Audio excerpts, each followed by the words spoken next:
തെരഞ്ഞെടുപ്പിൽ നിന്ന് മറ്റൊരു തെരഞ്ഞെടുപ്പിലേക്ക് നീങ്ങുമ്പോൾ രാഷ്ട്രീയക്കാരുടെ സ്വത്തുവകകൾ വർദ്ധിക്കുകയാണ് പതിവ്. ഇതിലും വ്യത്യസ്തനാവുകയാണ് ആം ആദ്മി പാർട്ടി നേതാവ് അരവിന്ദ് കെജ്രിവാൾ. കഴിഞ്ഞ ലോക്സഭാ തെരഞ്ഞെടുപ്പിനെ അപേക്ഷിച്ച് 2 ലക്ഷം രൂപയുടെ കുറവാണ് കെജ്രിവാളിന്റെ സമ്പാദ്യത്തിൽ ഉണ്ടായിരിക്കുന്നത്. കഴിഞ്ഞ ലോക്സഭാ തെരഞ്ഞെടുപ്പിൽ വാരണാസിയിൽ നരേന്ദ്രമോദിയെ നേരിടുമ്പോൾ 2,14 ലക്ഷം രൂപയായിരുന്നു ആം ആദ്മി പാർട്ടി നേതാവ് അരവിന്ദ് കെജ്രിവാളിന്റെ സമ്പാദ്യം.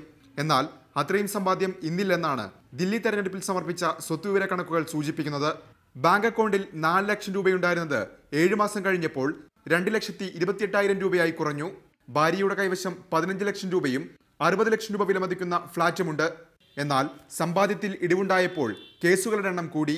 കഴിഞ്ഞ ലോക്സഭാ തെരഞ്ഞെടുപ്പിന്റെ സമയത്ത് 8 കേസുകളാണ് ഉണ്ടായിരുന്നെങ്കിൽ ഇപ്പോൾ 10 കേസായി.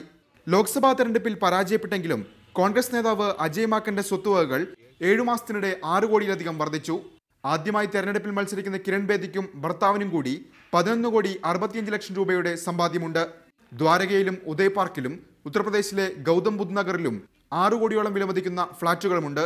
കൈവശം 57,750 രൂപയും 2,10 ലക്ഷം രൂപയുടെ സ്ഥിര നിക്ഷേപമുണ്ടെന്നും സത്യവാങ്മൂലത്തിൽ വ്യക്തമാക്കുന്നു.